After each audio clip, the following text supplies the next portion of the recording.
मेरे हाथ में इस वक्त जो कागज है, इस कागज के माध्यम से मैं आपको ये बताऊंगा कि भारत में इस वक्त अघोषित रूप से आपातकाल कहां है। भारत में तानाशाही कहां है, जहां आपके बोलने और आपके टीवी देखने पर भी एक तरह का रिस्ट्रिक्शन है।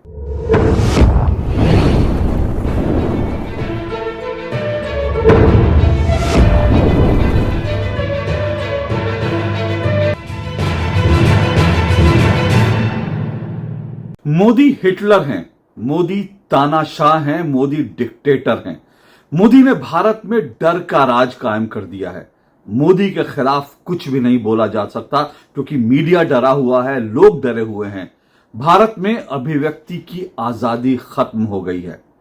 ये तमाम बातें आपने साल 2014 के बाद बार बार सुनी होंगी और ये बातें न सिर्फ मीडिया का एक हिस्सा कहता है बल्कि देश के बड़े बड़े बुद्धिजीवी इस बात को बार बार दोहराते हैं। विदेशों में बैठा एक विदेशी मीडिया लगातार ये भारत के लेकर के इस तरह की रिपोर्टिंग करता है कि भारत में डर का माहौल है, भारत में मीडिया आजाद नहीं है, भारत में अभिव्यक्ति की आजादी नहीं है, भारत में अनडिक्लेयर्ड इमरजेंसी है। और भारत में विपक्ष के नेता, चाहे वो राहुल गांधी हो या फिर वो केजरीवाल हो, अरविंद केजरीवाल हो, या फिर अखिलेश यादव हो या फिर तेजस्वी यादव हो, ये तमाम लोग ये कहते हैं कि नरेंद्र मोदी के शासन में भारत में अभिव्यक्ति की आजादी नहीं है, भारत में लोग डरे हुए हैं, भारत में तानाशाही है। यह आपने बार बार सुना होगा, कई बार सुना होगा। लेकिन क्या आपने कभी सोचा है कभी कि अगर भारत में तानाशाही होती तो कैसा होता? आप सोचिए कि आप किसी बस में जा रहे हैं, किसी ट्रेन में जा रहे हैं और किसी बस और ट्रेन में आप नरेंद्र मोदी का नाम लेकर क्या कुछ कह सकते हैं? मुझे तो लगता है कि आप नरेंद्र मोदी के खिलाफ, इस सरकार के खिलाफ बहुत कुछ कह सकते हैं। इसकी आजादी तो सबको है। लगातार भारत में जो लोग कहते हैं अघोषित आपातकाल है, भारत में मीडिया की आजादी नहीं है, भारत में जो है सब कुछ प्रतिबंधित है, वो लोग रोज घंटे घंटे का एक घंटे के वीडियो बनाते हैं और फिर उसके बाद उस वीडियो में बना के कहते हैं, वीडियो में बना कर लगातार नरेंद्र मोदी को गाली देते हैं और फिर कहते हैं कि भारत में बोलने की आजादी नहीं है। लेकिन ये जो बोलने की आजादी जो होती है, ये जो अघोषित आपातकाल होता है, ये कैसा होता है? इसको कभी आपने सेंस किया? मैं बार बार अक्सर कहता हूं, मैंने इसको लेकर के किताबें भी लिखी हैं कि भारत में जितनी आजादी है बोलने की, उतनी आजादी शायद ही किसी देश में हो। लोग लगातार बोलते हैं, लोग मोदी के खिलाफ बोलते हैं, लोग सरकार के खिलाफ बोलते हैं, फिर कह रहा हूं एक घंटे के वीडियो बनाते हैं, यहां तक कि नरेंद्र मोदी को गाली देते हैं, मोदी के मरने की दुआ मांगते हैं, लेकिन उसके बावजूद भी उनके ऊपर कोई एक्शन नहीं होता। तो अगर इतना सब कुछ करने के बाद आप जो है स्वतंत्र रूप से घूम रहे हैं, स्वतंत्र रूप से आप वीडियो बना सकते हैं, तो फिर अघोषित आपातकाल कैसा है? तो फिर तानाशाही कैसी है? फिर ये कैसा डिक्टेटर, कैसा हिटलर है कि वो गाली देने पर भी आपको गिरफ्तार नहीं करता, आपके खिलाफ एक्शन नहीं लेता? ये तमाम चीजें जो है, ये अक्सर इसको लेकर देश में चर्चा होती है और इसको लेकर मन में ख्याल आते हैं। लेकिन आज मैं आपको ये बताने जा रहा हूं कि असली आपातकाल जो है वो कैसा होता है, डिक्टेटर असली कैसा होता है, तानाशाही कैसी होती है। हालांकि भारत में आपातकाल जो है, यूं तो जो अगर शांति काल में आपातकाल की बात करें तो फिर भारत में 1975 में इंदिरा गांधी जब इस देश की प्रधानमंत्री थी, तब घोषित रूप से भारत में आपातकाल लगा था और उस आपातकाल में इंदिरा गांधी की आलोचना नहीं की जा सकती थी। अगर आप इंदिरा गांधी के खिलाफ बोलेंगे, किसी बस में आप बोलेंगे, सड़क पर बोलेंगे, ट्रेन में बोलेंगे, तो आप कहीं पर भी बोलेंगे, टीवी तो उस समय इतने थे नहीं, चैनल तो थे नहीं, लेकिन अखबारों में आप इंदिरा गांधी के खिलाफ, देश की प्रधानमंत्री के खिलाफ कुछ बोलेंगे तो आपकी गिरफ्तारी होनी तय है। जो लोग भी इंदिरा गांधी के खिलाफ बोलते थे, उन्हें उठा के जेलों में बंद कर दिया जाता था। वो 1975 का दौर था, 1975 से 77 का दौर था। लेकिन क्या आज ऐसा संभव है कि आप किसी नेता के खिलाफ बोलें और किसी नेता के खिलाफ कुछ कहने में आपके खिलाफ एक्शन हो जाए? कई बार होता है, कई बार आरोप लगाकर होते हैं, लेकिन खुलेआम इस तरह की जो है, जिस तरह की तानाशाही 1975 में थी, क्या आज ऐसी तानाशाही कहीं है? आप कहेंगे कि ऐसी तानाशाही कहीं नहीं है। लेकिन आज मैं आपको बताने जा रहा हूं कि 1975 की जो इमरजेंसी थी, वो दबे पांव अघोषित आपातकाल जो है, उसकी भारत में एंट्री हो चुकी है। कहां हो चुकी है, भारत के किस कोने में एंट्री हो चुकी है, यह जानना आपके लिए आज बड़ा जरूरी है। मेरे हाथ में इस वक्त जो कागज है, इस कागज के माध्यम से मैं आपको यह बताऊंगा कि भारत में इस वक्त अघोषित रूप से आपातकाल कहां है, भारत में तानाशाही कहां है, जहां आपके बोलने और आपके टीवी देखने पर भी एक तरह का रिस्ट्रिक्शन है। अब आप सोचेंगे ऐसा क्या है, ये कागज में ऐसा क्या है। ये जानिए, ये कागज जो है ये हिमाचल प्रदेश में हिमाचल पथ परिवहन निगम, यानी हिमाचल प्रदेश में जो सरकारी बसें चलती हैं उनको कंट्रोल करने वाली जो संस्था है हिमाचल पथ परिवहन निगम शिमला, ये वो चिट्ठी है जो ये बताती है कि भारत में अघोषित आपातकाल की एंट्री हो चुकी है। और ये एंट्री हुई है कहां? ये एंट्री हुई है हिमाचल प्रदेश में, जहां कांग्रेस की सरकार है, सुक्खू जी वहां के मुख्यमंत्री हैं, और उस सरकार के ऊपर सीधा सीधा जो नियंत्रण है, जो कंट्रोल है, वो राहुल गांधी का है, प्रियंका गांधी वाड्रा का है, और साथ साथ मल्लिकार्जुन खड़गे का है। वो प्रियंका गांधी वाड्रा, वो राहुल गांधी, वो मल्लिकार्जुन खड़गे जो आए दिन नरेंद्र मोदी को कहते हैं कि मोदी तानाशाह है, मोदी हिटलर है, उनके राज में हिटलर शाही का जो प्रमाण है, जो नमूना है, वो मेरे हाथ में ये दस्तावेज है, ये चिट्ठी है जो हिमाचल प्रदेश पथ परिवहन निगम की है।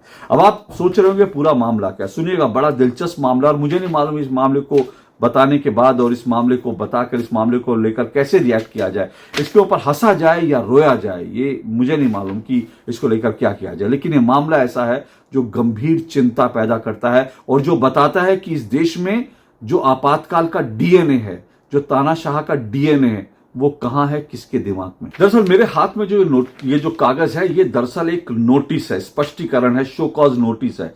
और ये शो कॉज नोटिस किसको दिया गया है? ये टेक राज जो बस के ड्राइवर हैं, और उसके साथ साथ जो एक और नाम है, इसमें नाम है वो शेषराम का। ये शेषराम परिचालक हैं, चालक परिचालक, यानी जो बस के ड्राइवर कंडक्टर है, उसमें जो है इनको जो है ये स्पष्टीकरण, ये शो कॉज नोटिस जारी किया है। और ये शो कॉज नोटिस जो है ये जारी किया गया 25 तारीख को, इसी 25 तारीख का नोटिस है, 25 नवंबर का ये नोटिस है। और जानते हैं नोटिस क्या है? दरअसल नोटिस ये है कि ये जो बेचारे जो बस ड्राइवर हैं टेक राज जी, ये दरअसल 5/11/2004 यानी इसी 5 नवंबर को ये एक अपनी बस लेकर जो है वो जा रहे थे, और बस जो है शिमला से संजोली जा रही थी इनकी बस। अब जब ये शिमला से संजोली बस जा रही थी तो उस बस के अंदर कोई यात्री, अब सोचिए एक ड्राइवर बेचारा बस चला रहा है और उसके साथ उसके कंडक्टर, उसके साथ जो भी उसका स्टाफ है, वो सब लोग थे, चालक परिचालक थे। अब उस बस के अंदर एक व्यक्ति जो है वो अपने मोबाइल पर वो टीवी देख रहा था, मोबाइल पर यूट्यूब चैनल देख रहा होगा या कुछ वो देख रहा था, और उस टीवी के अंदर एक डिबेट चल रही थी। अब वो जो डिबेट थी उसमें आचार्य प्रमोद कृष्णम जो एक नेता हैं वो थे और बाकी लोग होंगे, और वो जो डिबेट चल रही थी उस डिबेट में दरअसल राहुल गांधी और अखिलेश यादव इनको लेकर के कुछ टिप्पणियां की होंगी। जो भारत में डेमोक्रेसी है तो लोकतंत्र में सबको अपनी बात कहने की अनुमति है, तो आचार्य प्रमोद कृष्णन ने किसी टेलीविजन प्रोग्राम के अंदर, किसी यूट्यूब प्रोग्राम के अंदर राहुल गांधी को लेकर के और अखिलेश यादव को लेकर कुछ बोला होगा।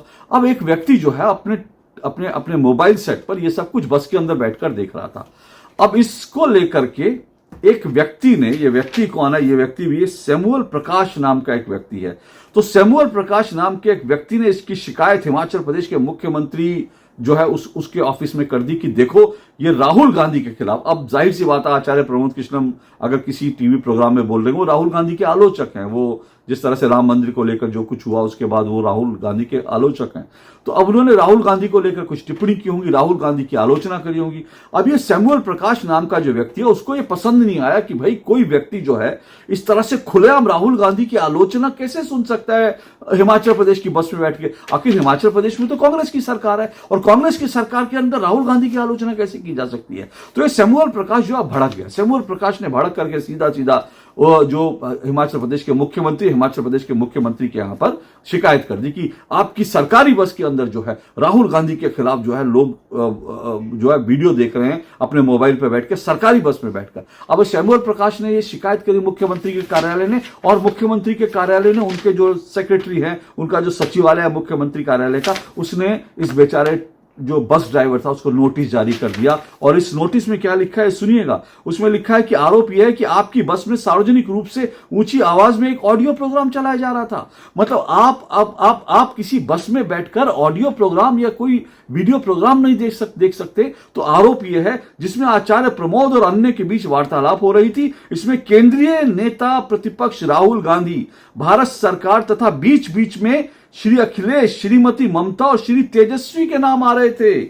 तो मतलब इनके नाम कैसे आ सकते हैं? अखिलेश यादव, राहुल गांधी, नेता प्रतिपक्ष राहुल गांधी और इन सबके जो हैं ममता, तेजस्वी, इनके नाम कैसे आ सकते हैं? और इसमें इनके विरुद्ध दुष्प्रचार किया जा रहा था। यह भी कहा जा रहा कि ये जो तमाम नाम लिए गए, इनके विरुद्ध दुष्प्रचार किया जा रहा था। यानी आचार्य प्रमोद कृष्णन जो है दुष्प्रचार कर रहे थे इनके खिलाफ, और वो दुष्प्रचार जो है उस व्यक्ति की हिम्मत कैसे हुई कि वो हिमाचल प्रदेश की सरकारी बस में बैठ करके राहुल गांधी और अखिलेश यादव, ममता, तेजस्वी के खिलाफ जो है कोई वीडियो सुन लेगा, उसको लेकर के। और ड्राइवर ने इतना, ड्राइवर क्यों नहीं ड्राइवर को उठा करके उस यात्री को तो बस से उठा के फेंक देना चाहिए था। राहुल गांधी के खिलाफ वो कैसे अपने मोबाइल पर बैठ के सुन सकता है? लेकिन ड्राइवर ने ऐसा नहीं किया। ड्राइवर ने उसको उठा के बस से बाहर नहीं फेंका।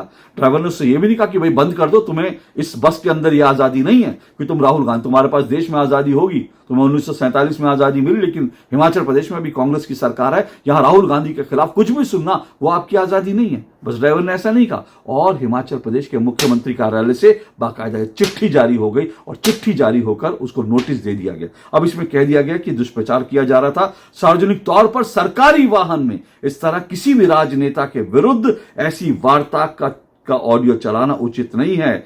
ये आपका कर्तव्य था कि आप किसी भी प्रकार इस आपत्तिजनक ऑडियो को सरकारी वाहन में रोक देते, लेकिन आपने ऐसा नहीं किया।